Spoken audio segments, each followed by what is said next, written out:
আসসালামু আলাইকুম, welcome to আঞ্জুমানস cooking diary. আশা করি আপনারা সবাই ভালো আছেন। আজকে আপনাদের সাথে শেয়ার করব সরষে ইলিশ। আমরা মাছে ভাতে বাঙালি, আর যদি হয় ইলিশ তাও আবার সরষে ইলিশ। প্রথমে নিয়ে নিব কয়েক টুকরা ইলিশ মাছ, এর মধ্যে দিয়ে দিব পরিমাণ মতো লবণ এবং অল্প পরিমাণের হলুদ। লবণ আর হলুদ দিয়ে মাছটাকে ভালোভাবে আমি মেখে নিব। এখানে নিয়ে নিব সর্ষে বাটা আর পেঁয়াজ বাটা, 2 টেবিল চামচ সর্ষের সাথে 4-5টা কাঁচামরিচ আমি বেটে নিয়েছি। আপনারা চাইলে ব্লেন্ডারে ব্লেন্ড করে নিতে পারেন।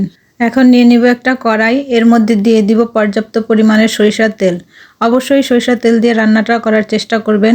তারপর দিয়ে দিব হলুদ আর লবণ মাখানো সেই ইলিশ মাছগুলো।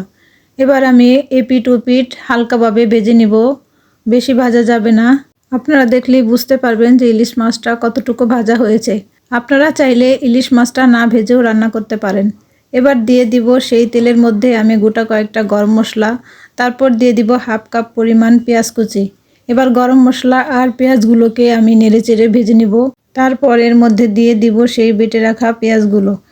এখন পেঁয়াজগুলোকে ভালোভাবে নেড়েচেড়ে ভেজে নিতে হবে। তারপর এর মধ্যে দিয়ে দিতে হবে সেই বেটে রাখা সর্ষেগুলো। সর্ষেটাকে পানি দিয়ে গুলিয়ে একটু পাতলা করে নেবেন, এতে তেলের সাথে সর্ষে মিলাতে সহজ হবে। এবার পেঁয়াজ আর সর্ষেগুলো ভালোভাবে নেড়েচেড়ে কষিয়ে নেবেন। তারপর এর মধ্যে দিয়ে দিব পরিমাণ মতো লবণ, 1 চামচ আদা রসুন বাটা, 1 চামচ মরিচের গুঁড়া, 1 চামচ হলুদের গুঁড়া, হাফ চামচ ধনিয়া গুঁড়া। এরপর সব মশলাগুলো দিয়ে আমি ভালোভাবে কষিয়ে নিব। তারপর দিয়ে দেবো এতে সামান্য পরিমাণ পানি দিয়ে আবার মশলাটাকে ভালোভাবে কষাতে থাকবো। মশলা যত ভালোভাবে কষাবেন আপনার তরকারির স্বাদও তত বাড়বে।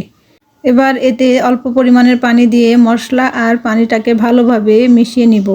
তারপর আগে থেকে ভেজে রাখা যে ইলিশ মাছগুলো আমি এর মধ্যে, এবার মাছগুলোকে ভালোভাবে মশলার সাথে মিশিয়ে দিতে হবে। তারপর এর মধ্যে দিয়ে দিব 4-5টা কাঁচামরিচ দিয়ে আমি ঢাকনা দিয়ে ঢেকে দিব।